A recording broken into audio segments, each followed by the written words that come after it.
경기 침체 기조 속에 한국은행이 기준금리를 사상 최저 수준으로 낮추면서 기대와 우려의 목소리가 함께 나오고 있습니다. 기준금리를 내려봤자 시중에 돈이 돌지 않는데 얼마나 효과가 있겠느냐라는 회의론도 상당하고, 또 한편으로는 대출 부담이 있는 기업과 가게에게는 분명 호재거리이기도 한데요.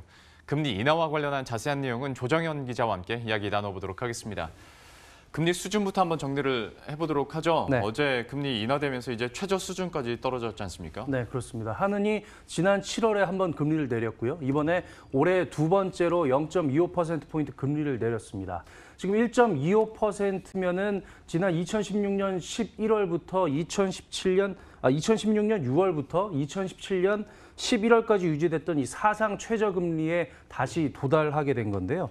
한은이 금리를 0.25%포인트씩 내리는 이유는 이 정도면은, 그러니까 25bp 정도면은 경제에 큰 충격을 주지 않으면서도 어떤 부양의 최소한의 효과는 기대할 수 있다. 이런 선이 0.25%포인트인데요. 한은이 금통일을 열면은 곧바로 통화정책 방향 결정문을 내서 그 인하나 동결, 또 인상의 그 배경을 설명을 합니다. 이 통화정책 방향 결정문은 항상 거의 매번 비슷한 문구 또 표현으로 돼 있는데요. 이 표현의 어떤 강도의 수위 조절을 통해서 한은이 시장에 어떤 시그널을 주고 있는지를 판단을 할 수가 있습니다. 이번에 금리를 내린 결정문을 보면은 아무래도 경기 부양이 필요하다고 판단했기 때문에 현재 경제 상황에 대한 진단에 대해서 좀 더 부정적인 표현의 강도가 높아졌음을 확인할 수가 있었는데요. 한은 통화정책 방향 결정문을 보면 미중 무역 분쟁 등으로 세계 경제 교역이 위축됐고 국내 소비와 투자, 수출이 모두 동반, 트리플 부진하다고 되어 있습니다. 특히 그 소비자 물가도 당분간 0%를 오르내려서 이 마이너스 물가 상황이 재현될 소지가 다분하다고 이렇게 한은은 분석했고요. 특히 한은은 다음 달 3분기 GDP 성장률을 발표하는데, 일단 이번 결정문에서 당초 올해 경제 성장률 전망치인 2.2%를 달성하기 어렵게 됐음을 강하게 시사했습니다. 이주열 한국은행 총재 말을 직접 들어보시겠습니다. 앞으로 국내 경제의 성장 흐름은 글로벌 무역 분쟁 지속과 지정학적 리스크 확대 등의 영향으로 지난 7월의 전망치를 하회할 것으로 예상됩니다. 경기 침체 앞두고 있다 보니 여기에 대해서 한국은행은 기준금리를 내릴 수밖에 없었는데, 네. 벌써부터 금리 인하에 대한 효과에 대해서는 좀 의구심을 많이 갖더라고요. 그러니까 추가적으로 만약에 내년 1분기 한 번 더 한다 한들 정책적인 효과가 얼마나 있겠냐라는 얘기도 지금 나오고 있죠. 네, 일단 이번 한 단계 인하 가지고는 특별한 경기 부양 효과를 보긴 어렵다는 게 그 대다수 전문가들의 분석입니다. 예. 따라서 시간 문제일 뿐 추가적인 금리 인하는 예정된 수순이라는 게 시장의 대체적인 분석인데요. 일단 우리 경제에 가장 큰 영향을 미치는 두 가지 요인이 현재 미중 무역 분쟁과 반도체 경기입니다.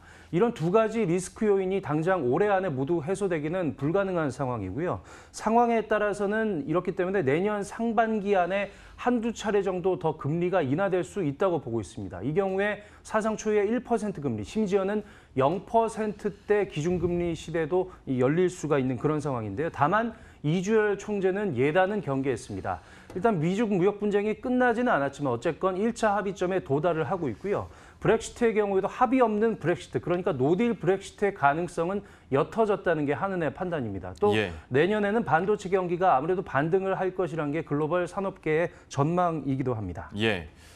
그런데 이렇게 통화 정책을 완화 기조로 간다는 건 이제 시중에 돈을 풀어서 여기서 소비도 더 많아지고 투자도 많아져서 다시 한번 경기를 부양하겠다라는 원론적인 계획인데, 이게 실제로 가능하겠습니까? 일단 유동성 함정이란 말에 좀 유의를 할 필요가 있는데요. 우리 경제가 이 유동성, 이 함정에 깊게 빠진 게 아니냐, 이런 우려의 목소리가 나오고 있는데, 다시 말해서 돈을 풀어도 금리를 낮춰도 시중에 유동성이 돌지 않는다, 자금이 융통되지 않는다, 이런 얘기입니다.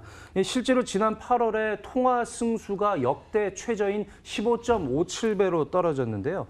통화 승수란 이 시중에 유동되는 자금, 통화량을 한국은행이 공급한 통화로 나눈 겁니다. 다시 말해서 이 통화 승수의 배율이 높을수록 이 시중에 자금이 잘 돌고 있다, 이런 뜻이 됐는데요. 예를 들어서 은행권에는 지급 준비율이란 게 있죠. 지급 준비율이 10%면은 은행들은 예를 들어 100억만 돈을 갖고 있으면 900억 원을 기업이나 가계에 대출해서 자금을 돌릴 수 있다는 얘기입니다. 그러니까 통화 승수가 클수록 이런 자금이 잘 융통이 되고 시중에 대출이나 어떤 투자를 통해서 많은 유동성이 공급이 돼서 경기가 부양되고 경제가 활력을 띠게 되는데 지금은 이런 메커니즘이 잘 작동하지 않고 있다 이런 상황으로 볼 수가 있고요. 사실 기업의 수출과 투자가 부진하고 가계의 소비가 부진한데 뭐 돈이 다 잘 돌 수는 없겠죠. 대부분 다 예금이나 예적금 등으로 어디 들어가 있는 그런 상황인데요. 결국에는 경제의 동력인 기업의 활력이 제고돼야 할 시점이다. 따라서 그러한 활력을 유도하기 위해서 정부 정책이 시급한 상황이다. 이렇게 볼 수 있습니다. 돈이 시장에서 제대로 돌질 못하다 보니 정책적인 효과도 제한될 수밖에 없는데요. 다른 한편으로 봤을 때 금리가 인하됐으니까 대출을 받은 차주들이나 가게 입장에서는 좀 부담이 덜해지는 거 아닙니까? 네, 물론입니다. 일단 차주들의 부담은 덜해지고요. 다만 수신금리도 떨어지기 때문에 예금 생활자들의 고통도 좀 가중되는 그런 측면이 있습니다. 일단 시중은행들은 다음 주부터 그 예적금 금리를 인하할 걸로 보이는데요. 지금 현재 1년 만기 정기예금 금리가 1.4에서 1.5% 정도에 형성돼 있기 때문에 앞으로 은행권의 정기예금 금리는 1% 초반대까지 떨어지게 됩니다. 일단 대출 상품의 경우에는 어떤 것을 베이스로 하고 있느냐에 따라서 좀 그 인하의 시점이 달라지는데 금융채 같은 경우는 매주 변동 갱신이 되기 때문에 이에 기반한 신용대출이나 주택담보대출은 곧바로 다음 주부터 금리가 떨어질 수 있을 것 같고요. 코픽스 같은 지수에 근거한 주택담보대출의 경우에는 한 달의 시차를 두고 움직이기 때문에 좀 더 시일이 소요될 전망입니다. 예. 지금까지 조정현 기자와 함께했습니다. 잘 들었습니다.